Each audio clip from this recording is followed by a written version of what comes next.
আসসালামু আলাইকুম। Welcome to Bipas beauty world. আশা করি সকলে ভালো আছেন। তো আজকে আমরা দেখাবো এরকম কলিফ্লাওয়ার বা ফুলকপি কিভাবে ক্লে দিয়ে তৈরি করবেন। দেখুন, এটা শুকোনোর পরে একদম খুবই শক্ত হয়ে গেছে। তো এই ইজি সহজ পদ্ধতিতে কিভাবে আপনারা এই কলিফ্লাওয়ারগুলো তৈরি করবেন আজকে চলুন আমরা দেখে নিই।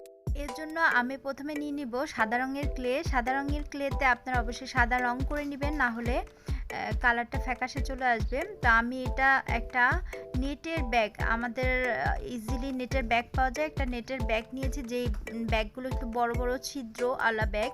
সেই ব্যাগগুলো দ্বারা এইভাবে লাগিয়ে একটু চাপ দিয়ে আমি কেটে নিয়েছি। দেখুন, এইভাবে গোল করে আমি একটা বলের মতো নেট দিয়ে আমি বানিয়ে নিলাম। তারপর আমি নিয়ে নিব সবুজ কালারের ক্লে। এই সবুজ কালারের ক্লেটা আমি এরকম করে রুটি বেলার মতো করে বেলে নেব।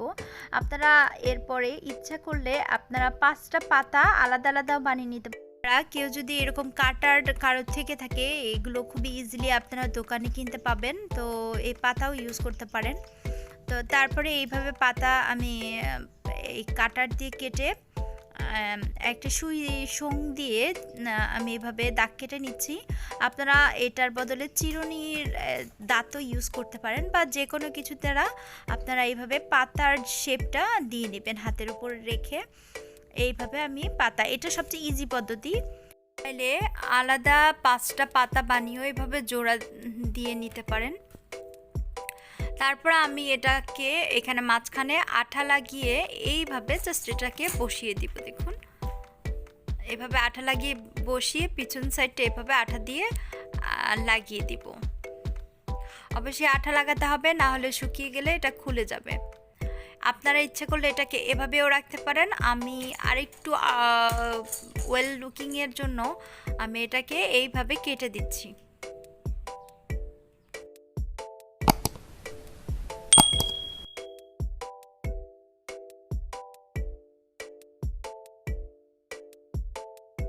আর একটা ফুলকপিও সেমভাবে তৈরি করে নিয়েছি, একটা কালার করে আর একটা কালার ছাড়া। তো তারপরে আমি আরেকটু ছোট সাইজের, এটা এর জন্য ছোট সাইজের এন্টি কাটার দিয়ে আর কি আমি এটাকে কেটে নিয়েছি।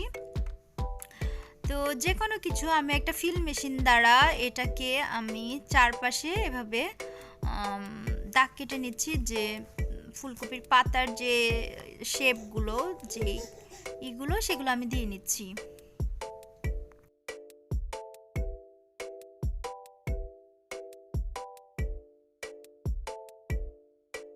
এরপর ঠিক একই পদ্ধতিতে আঠা লাগিয়ে আমি ওটাকে এখানে বসিয়ে নিচ্ছি। একটু খেয়াল রাখবেন, মাঝখানের যে সাদা অংশটা, এটা আগে প্রথমে বানিয়ে একদিন পর শুকিয়ে নেবেন, তাহলে এটার শেপটা নষ্ট হবে না। ঠিক আছে, এইভাবে আপনি একটু হলে পাতাগুলো ছড়িয়ে দিবেন। বাস, তৈরি হয়ে গেল আমার ফুলকপি। এটা 2-3 দিন শুকিয়ে নিলেই এটা সুন্দর একটা ফুলকপির শেপে চলে আসবে। ভিডিওগুলো ভালো লাগলে অবশ্যই লাইক, কমেন্ট, শেয়ার করবেন, এবং এ ধরনের আরও অনেক ভিডিও দেখতে হলে অবশ্যই চ্যানেলটি সাবস্ক্রাইব করে রাখবেন। ভিডিওটি দেখার জন্য সবাইকে অনেক অনেক ধন্যবাদ। তৈরি হয়ে গেল আমার ফুলকপি।